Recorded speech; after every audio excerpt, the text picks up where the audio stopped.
Hey guys, this is my leak, and I am coming to you on Monday, Memorial Day. Um, you are not going to believe this. So I put out a tweet, and I even went on Facebook saying that I was going to pretty much be off of my office, but pretty much working from home today. So send me your questions and I'll go ahead and answer them. And guess what? I did. Come to find out, my microphone was not working. So I recorded a lovely podcast answering your questions. But the quality just wasn't good. I think that I have gotten used to the really wonderful quality. And so I said, you know what? I am going to straighten up the house a little bit more. I am going to put a couple loads of laundry in, and then I will pour myself a glass of red wine, and I will take this show on the road. And when I say on the road, I mean upstairs to the bedroom.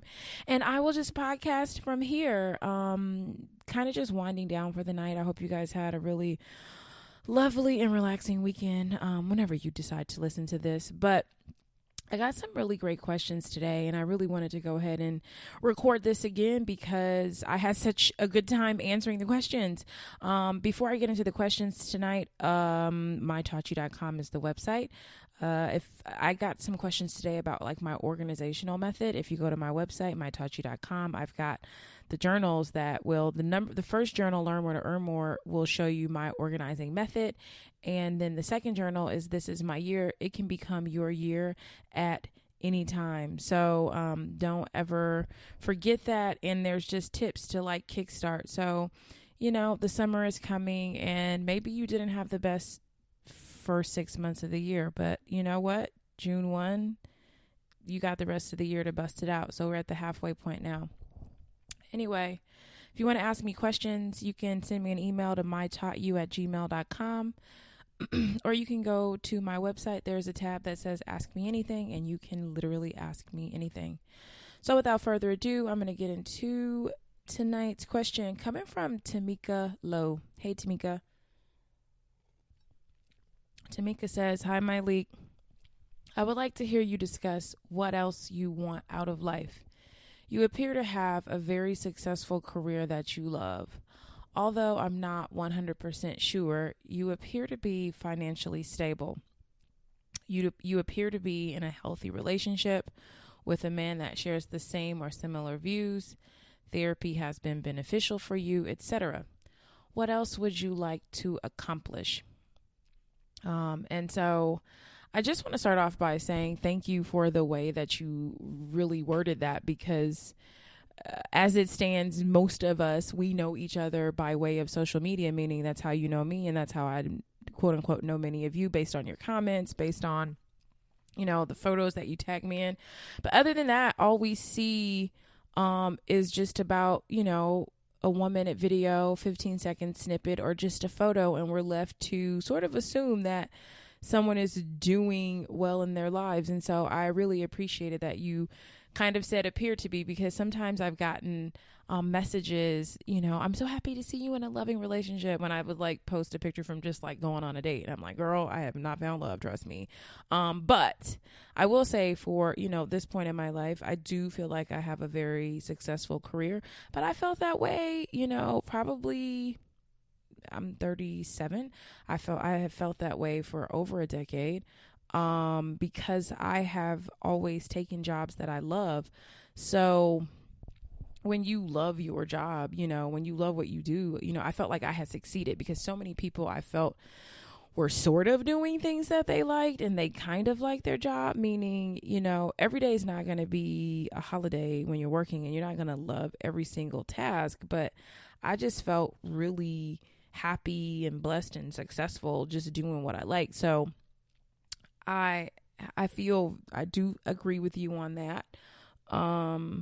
As far as being financially stable, I am financially stable, and I feel like that is like my biggest, greatest, and the financial stability is more a mental thing, meaning, yes, I know that you need money to pay bills and all that good stuff, but I conquered sort of my need to impress or try to impress, and I stopped like dressing up my problems, and I don't, I just bought myself a new car. Like, I have never bought myself a new car, and I just bought a new car this year for the first time ever. And so that is kind of huge for me because I've never felt like, you know what, I need to like stun on people. Or there was a period of time when I was living in LA and I was like, oh God, if I don't have a nice car, people won't think I know what I'm doing. And then I moved away to Atlanta and decided, like, you know, I'm starting over and I'm going to do what works best for my budget. And so I ended up buying the first car that I bought here in Atlanta was a 2000 something. I don't even know. That's how old it was. Toyota Corolla. And I bought it cash, and I didn't have a car note for a very long time. And my car insurance, because the car was so old, was like $60 or $70.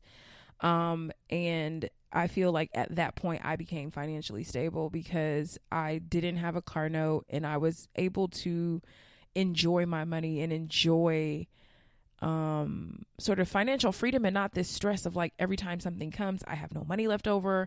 And just having, you know, it was nice to have extra money to do things that I actually really enjoyed, you know, or being able to splurge, you know, to get the $35 bottle of wine or whatever it was back then. So, and if you haven't had a chance to listen to any of my money podcasts, I think I have a money podcast and a savings podcast.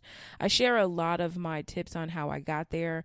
And because, you know, I'm all over the internet, I have a Medium account, medium.com. And I think it's just my first name. You can search me at Myleik. And I posted a blog post on like how I managed to save a ton of money. So I love the topic of just financial freedom. So feel free to check that out.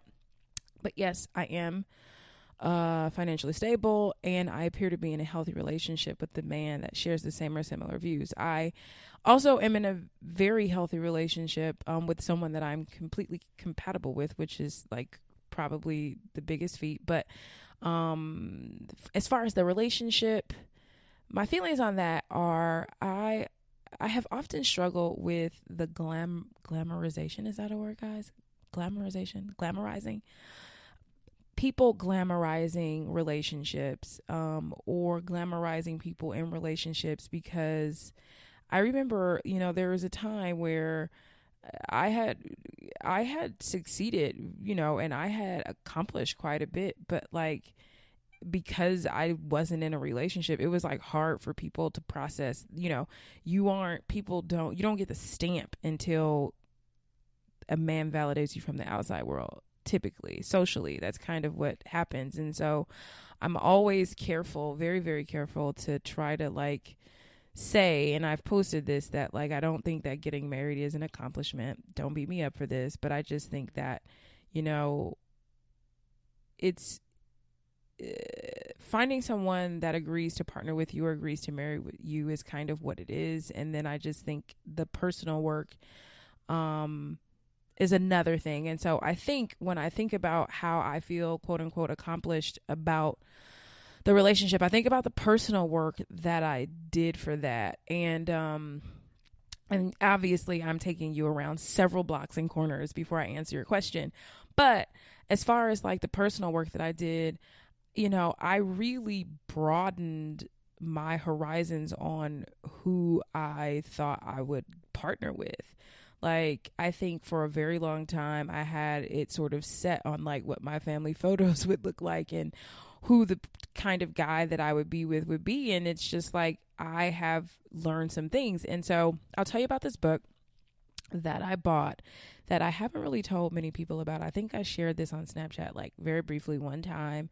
And I even, you know, it's one of those books that I bought in my iBooks because I just didn't want it out on my shelf. And I don't know, it's just kind of like, you know how people are constantly like going through your books trying to figure out who you are. So I bought this book called The Alpha Woman Meets Her Match. And so I've known for a long time that I am very alpha, like alpha plus, A plus plus, type A alpha woman. And this book introduced the idea of part alpha women. Like it shows you like the different grades of alpha, and then it shows you like the different grades of beta.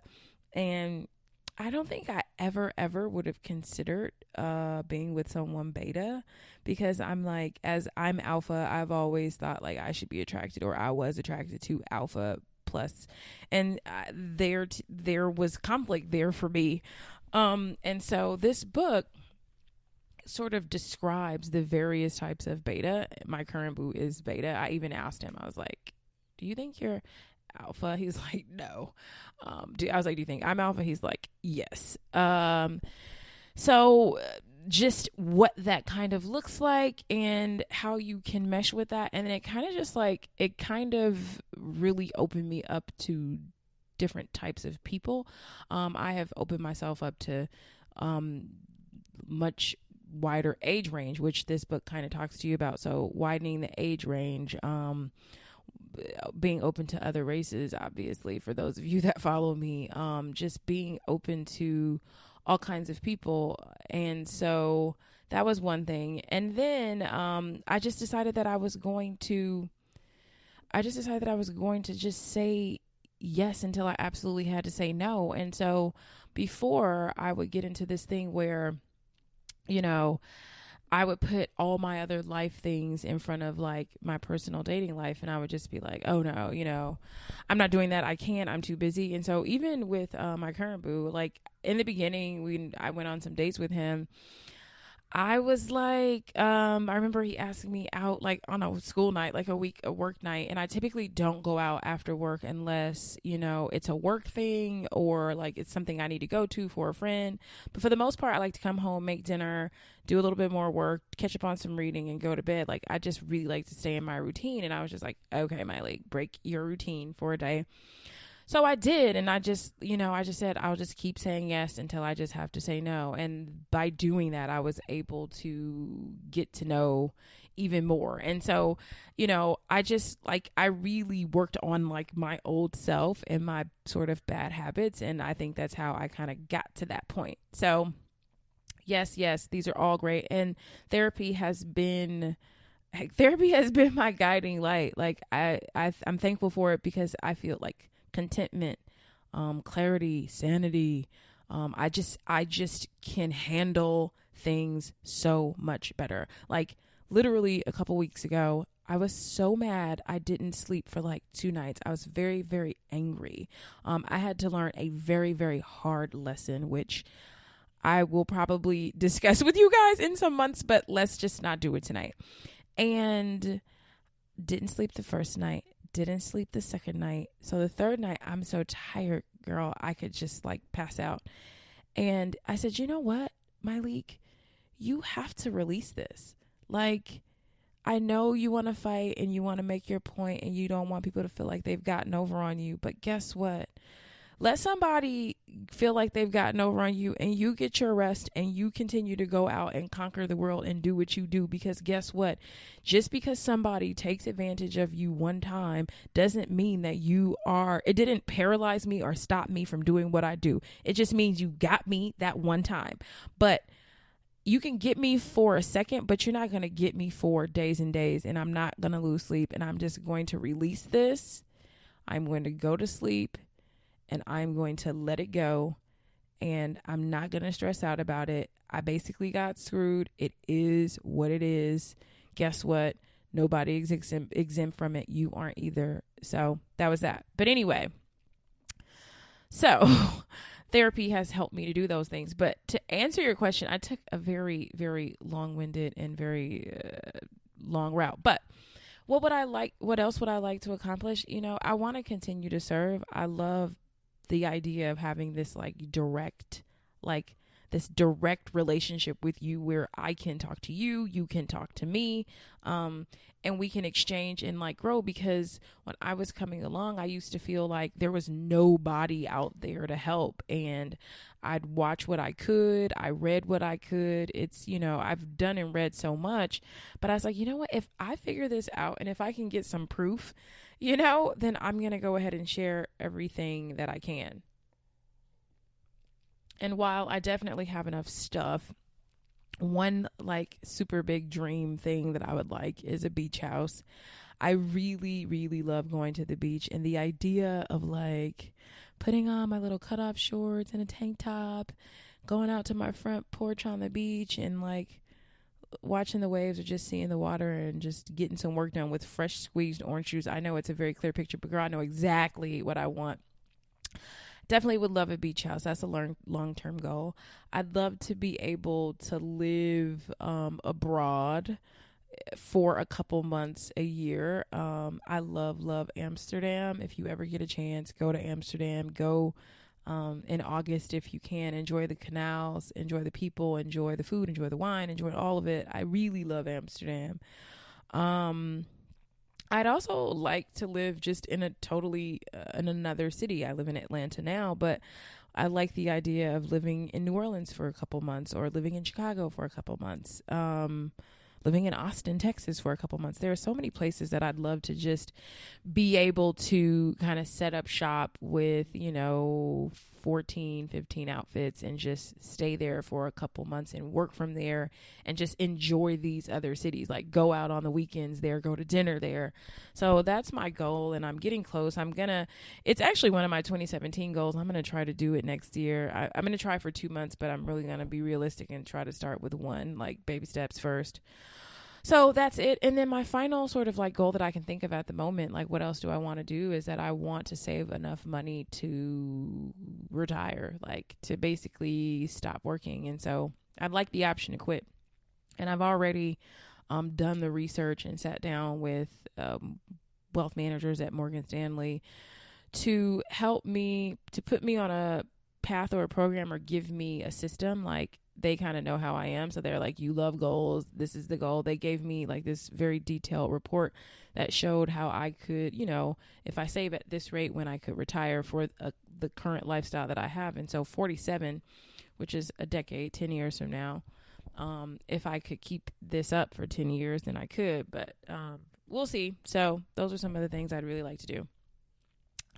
Next question. I understand you're a busy woman, so please don't take this the wrong way. Is there a possibility that you could upload podcasts on a schedule? Example, every other week, every Friday, etc. I only ask because I look forward to your podcast and I thoroughly enjoy them. I just want to say thank you. I really appreciate it. Unlike, I don't know, I listen to some podcasts, and there are so many podcasts. Keep in mind, I've been podcasting since 2011, before it was even a thing.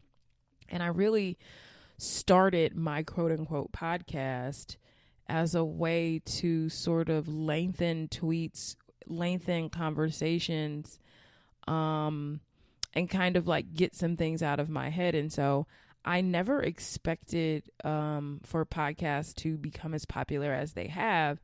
And when I used to do podcasts back in the day, I'd get like 30 listens like a month, And I know that I have some people who have listened since day one, like Maya Hicks, Hey Girl. Like, there are people who've just listened to my podcast from day one.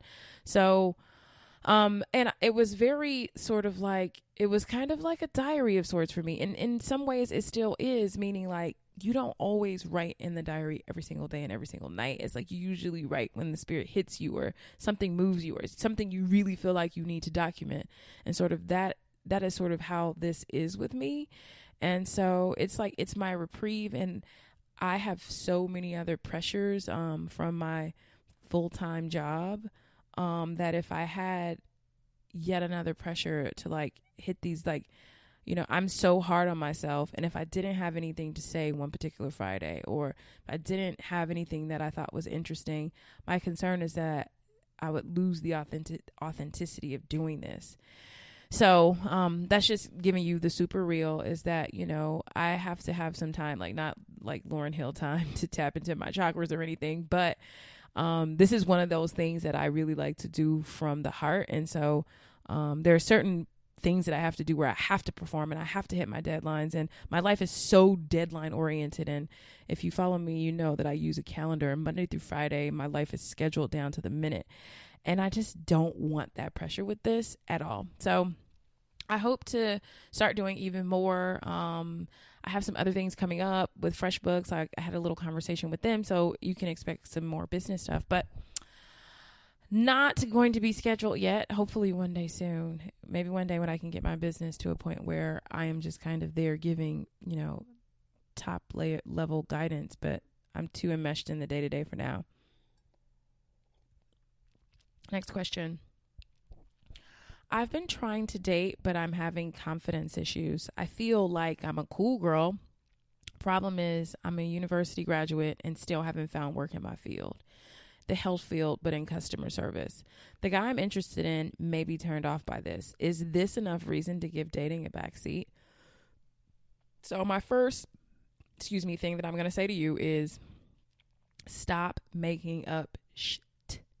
Stop making up stuff. Like, you are projecting your issues onto this guy that you don't even know. You don't know what he may or may not be turned off by. And we have to be careful to not project and to not put our issues onto other people.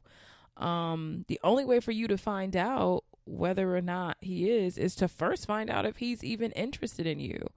You know, the fact that you want to go into the health field could be an issue or something, or you just don't know. You don't know what and if the issues would be. And so I would say to not approach things from a defeatist mindset, and don't put things on people because that's how you feel. Now, I also want to keep in mind that this is just dating, just getting to know. He may not be your type for real. Like, you're interested in him, but you don't know him.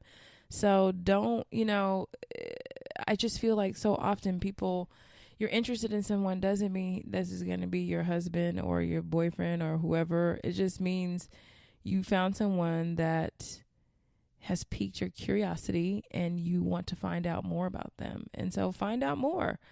And so I say do that. But the last thing is that focus on getting where you want to be in life. And the issue of dating becomes less and less daunting. At least I feel like it should be. I've dated people off and on. Like, I've pretty much always had something going on. But then I got to a point where I was just like, you know what? I'm really going to just take some time off for all of this. And I'm just going to focus on me and do me. And I felt like by doing that, sometimes I think we can feel guilty of having, high expectations of a mate or a partner if we can't meet those expectations ourselves, or having the right to say, I want this, this, this, and this. And once I got myself to a point where I was super proud of the stuff that I had done and super proud of the woman that I became, I found that I just dated differently. It was there are people that I don't even see, meaning you can cross my path and I'm so confident and content with who I am. I'm not checking for you like that, and I just think that when you get to a point where you you know what, I'm on top of my game, I'm her, you just have access to, it's they say you attract what you are. You just have access to a different pool of stable human beings, which you deserve to know. So if this is really stressing you out, focus on you for a while, but focus on you. Give dating a backseat because you choose to focus on yourself, not because you're worried about some guy judging you because you are like most other people who haven't found a job in your field. Feel me? All right. Next question. At my job, my colleagues blatantly disregard deadlines, even when I constantly check in with them to make sure things are moving. I'm the last in the line of the process, so I end up having to work late hours because of it. Don't know how to address them without sounding like an angry black girl. Any advice? Yes, I have advice for you. First, I'm going to ask you a question. Are they aware of what their tardiness does to you and for you? Have they seen you stay late? Do they know what happens when you have to stay late? What kinds of things do you miss when you have to stay late because of them? Have they seen you, staying there? Do they know what this does to you? A lot of times you have to sort of share the implications with people, because people who aren't as invested in their career or their time, I have found over the years that most people are lazy. Most people are lazy, and or the other people are operating at around 80%. That has been something that has been very difficult for me to sort of digest as a working professional, that a lot of other professionals, even successful professionals, don't operate at 100%. So I have had to find my own ways to sort of finagle and get them to work on my 100% clock, and I've decided to not even get upset about it, but to just get creative to make sure that I get what I need to get. So sometimes you may want to have a conversation and say, you know, I know that you probably feel like this doesn't concern you. This may not matter to you. Or my favorite is that I know this seems trivial. But when you don't X, Y, and Z, I have to deal with this, and that. And I still to this day use that with some people in my office because I'm just like, I know it seems very trivial to not do this or to not address something in this way or whatever. But when you don't, like, let me show you the bigger picture. Let me show you how one small thing affects like the larger picture. You know, we've had things where people will set something up and one number's missing, or they forgot to unclick or click something, and it literally threw off the whole website, you know? And it's like, I know you felt like it wasn't a big deal or you could deal with it tomorrow, but you didn't realize that when you don't check this, it causes a snowball. And let me show you all the emails that we're going to get from customer service because of it, which causes more work for the team. You know, one little hiccup on your end causes more work for somebody else. Trying to explain that to people and having them be more careful. Another thing is just get annoying with them. Like, I find that when people know you're annoying, they just start sending you your stuff before because they don't want to, you know, they don't want to hear from you. So instead of getting angry, you can be annoying and be like, you know, so let's just say that your due date for something is the 15th. On the 1st, I'm going to be checking in with you. Hey, so-and-so, I know that the 15th is coming up. I know we're just a few weeks out, but I wanted to just check in and see where you were, see if there's anything I can help you with, and just make sure that you're going to be, you're going to meet my deadline. Oh yeah, sure. That's what they're going to say. Then I'm going to check back in on the 7th or the 8th and just say, hey, you know, we're 1 week out and just want to make sure you've made progress. And if, you know, I want to make sure that we're on time with everything, I'm going to check back. Let them know then that you're going to become annoying. I'm going to check back in with you on the 12th. And you check back in with them on the 12th, you check back in with them on the 13th, and then you check back in with them on the day before, the 14th. Hey, I know I'm being very annoying and my bad, but I just want to make sure that I get what I need for by the 15th.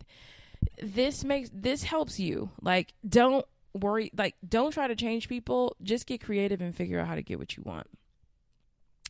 Next question. First of all, thank you for all that you do. The question: I had a somewhat rough younger life. Now I'm trying to establish a career and have found a lot of VIPs willing to mentor/sponsor me. I feel very blessed, but I have no experience dealing with VIPs and want to nurture good relationships. Any advice? Do you have experience dealing with human beings? Treat them with the same respect that you treat anybody else. My dad used to say to me, every person puts their pants on one leg at a time. And that always stuck with me. And it's just like, it doesn't matter who someone is, what they've accomplished. Everybody is still very much human. And everybody, whether they're a VIP or they're not a VIP to you, but they're a VIP to somebody else, you should treat everybody with kindness and respect. And just earlier today, I was having a conversation with 2 young women who were over my house, and it's like in that 20-something phase where you're trying to figure out what are the things that I need to do to like become successful. Do I need to hire a photographer? Do I need to learn how to take better Instagram pictures? Should I tweet more? Should I do YouTube videos? And it's like, these are all fine, but it's like, you need to be kind. You need to be very kind because kindness is going to get you a lot of places. And when I think about in the last podcast that I recorded, I told the story of a woman that I hired to do some work for me. And she came over and she one time had an intern with her, and she treated the intern like trash. And that was sort of like a flag went up in my head. Like, I don't really want to work with this person because I was once an intern. Everybody has to start from somewhere, and treating people that way is really just disgusting because people swap daily, you know? And I told the 2 young women there, I was like, you're sitting here today feeling like you maybe haven't made it, but all it takes is for you to get one call. You get one call. Let's just say Michelle Obama calls you and says she wants you to help her set up, her next 15 things.